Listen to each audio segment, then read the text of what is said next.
تو جبرائیل امین کو بھی حق نہیں ہے کہ وہ پیغمبر کے سامنے اونچی آواز میں گفتگو کر کے بتلائے کہ دین یہ ہے، مسئلہ یہ ہے، مقصد یہ ہے۔ بات سمجھ میں آ رہی ہے؟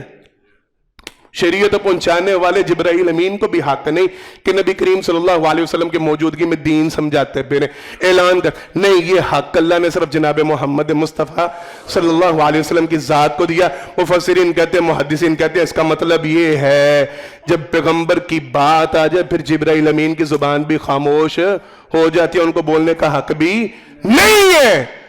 وہ بولیں، یہ تصدیق کریں گے، ان کو بولنے کی اجازت نہیں ہے، ان کو بتلانے کی اجازت نہیں ہے کہ اللہ کے پیغمبر لوگ سن رہے ہیں، میں آپ کو سناتا ہوں یہ اسلام ہے۔ نو نو نو نو، کہ آپ سنائیں، میں تصدیق کرنے والوں میں ہوں، میں تائید کرنے والوں ہوں، میں بتلاؤں گا کہ جو آپ کہہ رہے ہیں وہ سچ۔ مجھے یہ اختیار نہیں کہ لوگوں کے سامنے آ کے آپ کے ساتھ یہ گفتگو کا انداز، توجہ کرتے جائیں، یہ سمجھتے جائیں۔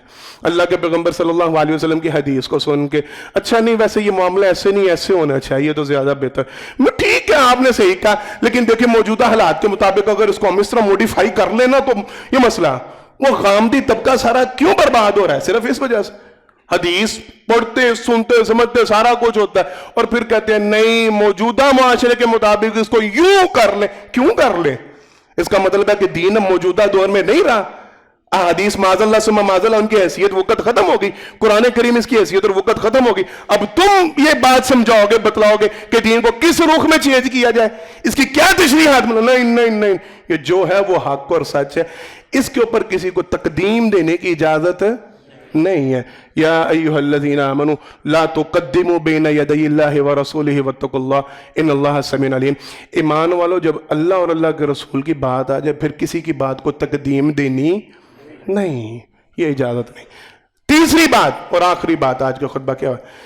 جناب محمد مصطفیٰ صلی اللہ علیہ وسلم کی بات کا ادب ہونا چاہیے، احترام ہونا چاہیے۔ آپ صلی اللہ علیہ وسلم کی گفتگو سنیں تو فوراً ادب و احترام کے ساتھ، ادب کے تقاضے وہ تھوڑے سے 2-3 منٹ انشاءاللہ اس میں بتلاتا ہوں۔ جبرائیل امین آئے تو سید الملائکہ ہیں، فرشتوں کے سردار ہیں، اور آ کے بیٹھنے کا انداز کیا ہے؟ بولنے سارے نہیں بول رہے، آپ دو زانوں ہو کے بیٹھے، تشہد میں بیٹھے۔ ہم دین کی بات سن رہے ہوتے ہیں اور ہمارا انداز کیا ہوتا ہے؟ مسجد میں بیٹھے ہوتے ہیں اور یوں ٹانگیں پسیاری ہوتی ہیں، یہ دین کا ادب ہے؟ اللہ کی قسم یہ محمد مصطفیٰ صلی اللہ علیہ وسلم کے ادب کے خلاف ہے۔ دین کی بات ہو رہی ہو، آپ صلی اللہ علیہ وسلم کی بات سنائی جا، اس کی اجازت نہیں۔ وہ آ کے بیٹھے تو بڑی سنجیدگی کے ساتھ، دو زانوں ہو کے، بڑے ادب و احترام کے ساتھ، یہ آپ صلی اللہ علیہ وسلم کی بات کا ادب ہے۔ سرور کائنات صلی اللہ علیہ وسلم کی بات بیان ہو رہی ہے، کسی کو حق نہیں کہ دوران گفتگو دوران حدیث کوئی اپنی آواز بلند کرے، کوئی بیچ ٹھہر جاؤ مولوی صاحب، اے جڑی گل تسی کی اللہ کی قسم شرم سے ڈو مرنے، یہ ہماری مسجدوں میں ہوتا ہے۔ حضرت صاحب درس دے رہے ہوتے ہیں، وہ قرآن اور حدیث سنا رہے، اور لوگ بیچ میں ان کو ٹوک رہے ہوتے ہیں، ٹھہر جائے، یہ مسئلہ آپ نے کیسے بیان کر دیا، یہ مسئلہ تو دوران خطبہ کھڑے ہو جاتے ہیں، دوران درس کھڑے ہو جاتے ہیں، زبان چلانی شروع کر دیتے ہیں، بدتمیزی شروع کر دیتے ہیں۔ یا ایھا الذین آمنوا لا ترفعوا اصواتکم فوق صوت النبی، نبی کریم صلی اللہ علیہ وسلم کی بات ہو رہی ہو یا آپ صلی اللہ علیہ وسلم بات کر رہے ہو، مفسرین نے دونوں مانے، اور جناب عمر فاروق نے یہ ثابت کیا، جب بات ہو رہی ہو تو اپنی آواز کو بلند نہیں کرنا۔ ثابت بن قیس کا واقعہ بڑا معروف ہے، ان کی آواز بڑی اونچی تھی، بولتے تھے تو لہجہ ذرا اونچا تھا۔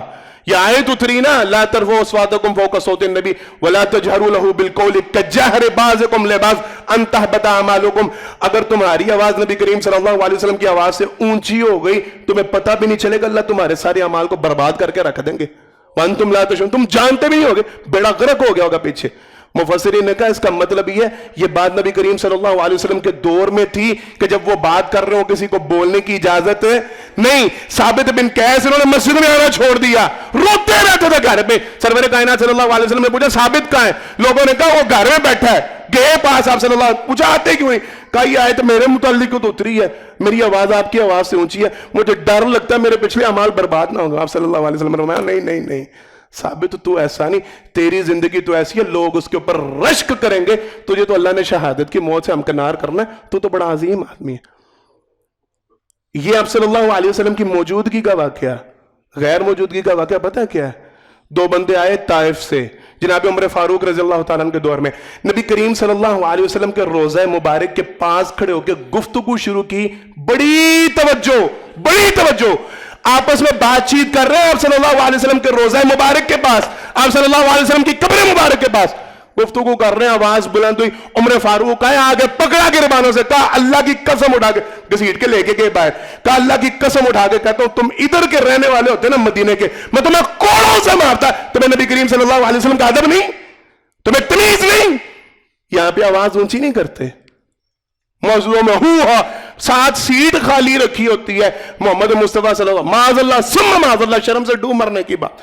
آپ صلی اللہ علیہ وسلم تشریف لا رہے ہیں, آپ صلی اللہ علیہ وسلم ابھی یہ منظر دیکھیں جا کے نہیں, یہ جو عرس ہوتے ہیں اور یہ جو ان کی مجلسیں, کیا ایک خاص لفظ میلاد, معذرت میں آج پہلی دفعہ آپ کو شاید اس طرح کی کوئی بات بتلانے لگا, جا کے پوچھئے گا, دیکھیے گا, باقاعدہ نشست خالی رکھی ہوتی ہے, اور اپنی دوران تقریر وہ سارے ایک دفعہ کھڑے ہوتے ہیں اور کہتے ہیں, وہ سارے ہاتھ جوم کے ہاتھ باندھ کے پڑھنا شروع ہوتے ہیں اور کہتے ہیں نبی کریم صلی اللہ علیہ وسلم تشریف لا رہے, اور شرم سے ڈوب مرنے کا مقام ہے, وہ تشریف لے آئے بقول تمہارے, اس کے بعد تمہارا مولوی تقریر شروع کر دیتا, تمہیں ڈوب مرنے کا مقام نہیں, اللہ کے پیغمبر کو سامنے بٹھا کے تم کہہ رہے ہو ہم تقریریں کر رہے ہیں.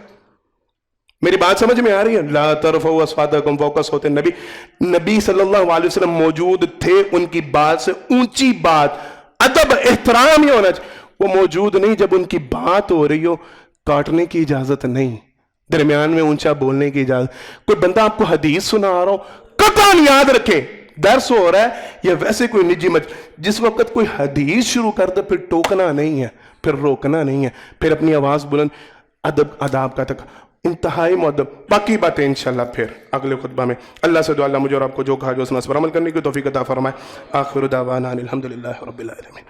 ان الحمدللہ نحمده ونستعینه ونستغفره ونؤمن به ونتوکل علیہ ونعوذ باللہ من شرور انفسنا ومن سیئات اعمالنا من يهده الله فلا مضل له ومن يضلل فلا هادي له واشهد ان لا اله الا الله وحده لا شريك له واشهد ان محمدا عبده ورسوله صلی اللہ علیہ وسلم. حضرات محترم, پہلے خطبہ جمعہ میں اللہ کی توفیق سے حدیث جبرائیل کی وضاحت تشریح کے حوالے سے چند ایک باتوں کا بیان کیا گیا. جب دین سیکھنا ہو تو دین والوں کا ادب کرنا, احترام کرنا یہ بڑا لازمی ہے. مدارس کے اساتذہ ہوں, مساجد کے ائمہ ہوں, خادم ہوں, اللہ کی قسم ان کے ساتھ بڑے ادب و احترام کے ساتھ پیش آیا کریں. یاد رکھیں معروف جملہ ہے, با ادب با نصیب, بے ادب بے نصیب. جو بندہ دین والوں کا ادب کرتا ہے اسی کے نصیب کھلتے ہیں. جو اپنے اساتذہ کی, جن سے دین سیکھنا ہو, پڑھنا ہو, سمجھنا ہو, ائمہ ہوں, مدارس کے مساجد کے امام, جو ان کی عزت نہیں کرتا وہ ککھ نہیں رہتا, وہ اپنا بیڑا کر لیتا, دنیا و آخرت کو خراب اور برباد کرتا ہے. ادب و احترام کو ملحوظ خاطر رکھا کریں, آوازوں کو اونچا نہیں کرنا, بدتمیزی کے زمرے میں نہیں. سوال کرنا ہو بڑے ادب و احترام کے ساتھ, بڑی تسلی کے ساتھ, آواز کو نیچا رکھ کے, انتہائی ادب کے تقاضوں کو ملحوظ خاطر. قطعاً یہ اجازت نہیں کہ آپ چیخنا چلانا شروع کر دیں, آپ جھگڑنا شروع کر دیں, نہیں. دین سیکھنے آئے ہیں تو تمیز کے ساتھ سیکھیں, ادب کے ساتھ. کو سوال کرنا ہو تو بڑے ادب و احترام کے ساتھ سوال کریں, وگرنہ خاموش رہنا بہتر ہے. دوسری بات, نبی کریم صلی اللہ علیہ وسلم کے پاس آ کے جناب جبرائیل امین نے جو سوال کیا وہ اسلام کے متعلق تھا. میں نے وضاحت کی, اسلام کے متعلق آپ صلی اللہ علیہ وسلم نے 5 ظاہری اعمال کا تذکرہ کیا, ایمان کے حوالے سے 6 پوشیدہ اعمال کا تذکرہ کیا. ان ظاہری اعمال میں آپ صلی اللہ علیہ وسلم نے لا الہ الا اللہ محمد رسول اللہ صلی اللہ علیہ وسلم, یہ پہلا عمل بیان کیا کہ تم اللہ کو الہ مانو, اللہ کے علاوہ کسی کو الہ نہ مانتے ہو. محمد صلی اللہ علیہ وسلم کو اللہ کا رسول مانتے ہو. اللہ کو الہ کیا ماننا ہے, اس کے حوالے سے چند ایک باتیں کی. محمد مصطفیٰ صلی اللہ علیہ وسلم کی رسالت کو ماننے کے حوالے سے 3 باتیں ہوئی ہیں. باقی باتیں انشاءاللہ اگلے خطبہ میں ہوں گی. ساتھیوں سے گزارش ہے, گزشتہ 2-3 خطبوں سے میں دیکھ رہا ہوں لوگ تھوڑا سا لیٹ آ رہے ہیں, دوبارہ وہی روٹین پھر سے بننا شروع ہو رہی ہے. اللہ کے لیے میں وضاحت اچھی طرح کر چکا ہوں. جب اذان ہو جاتی ہے رجسٹر بند ہو جاتا ہے, اس کے بعد آنے والے جمعہ میں حاضر شمار نہیں ہوتے. آپ میں لاکھ چیختے رہیں, نہ میرے اختیار میں ہے نہ آپ کے اختیار میں ہے. کسی کے پاس کوئی قلم نہیں ہے کہ ہم زبردستی پکڑ کے اپنا نام لکھوا لیں کہ نہیں میں نے تو جمعہ پڑھا تھا، میں تو آیا تھا. حدیث یہ آپ صلی اللہ علیہ وسلم نے فرمایا جو جمعہ کی حاضری لگ رہی ہوتی ہے، جب خطیب ممبر پہ بیٹھ جاتا ہے، مؤذن اذان شروع کر دیتا ہے، اس کے بعد رجسٹر بند ہو جاتا ہے، فرشتے مسجد میں آ کے بیٹھ جاتے ہیں، لوگ جتنے مرضی آئیں جو مرضی ہیں ان کا نام رجسٹر پہ شمار نہیں ہوتا. تو اللہ کے لیے کرتے ہیں وعدہ سارے، اذان سے پہلے مسجد میں آیا کریں. پیچھے والے اونچی آواز میں کہ انشاءاللہ لازمی اذان سے پہلے مسجد میں آئے تاکہ مسجد میں ہماری حاضری لگے. اگلے خطبہ میں انشاءاللہ باقی باتیں ہوں گی. اللہ سے دعا اللہ جو کہا جو سمجھ پر عمل کرنے کی توفیق عطا فرمائے. شیخ عبدالحمید صاحب، ان کے بھائی شیخ محمد طارق صاحب ہماری مسجد کے نماز وہ گزشتہ دن وفات پا گئے، ان کے لیے دعا کرے اللہ رب العالمین کی مغفرت فرمائے.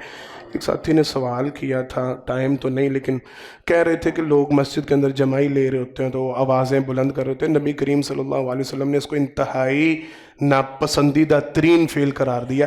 مسجد کے اندر جو بندہ یہ جمائی لیتا ہے اور آوازیں نکالتا ہے، آپ صلی اللہ علیہ وسلم نے فرمایا شیطان ہنستا ہے، شیطان خوش ہوتا ہے جس وقت. حکم کیا ہے؟ اگر یہ آ رہی ہو تو اپنے ہونٹوں کو بھینچ لینا چاہیے. یہاں تک حدیث کے الفاظ ہے جبڑے کو دبا لینا چاہیے، جمائی نہیں. بہت ہی آؤٹ آف کنٹرول ہو رہا ہے تو منہ کے آگے ہاتھ رکھ کے اس کو روکنا چاہیے.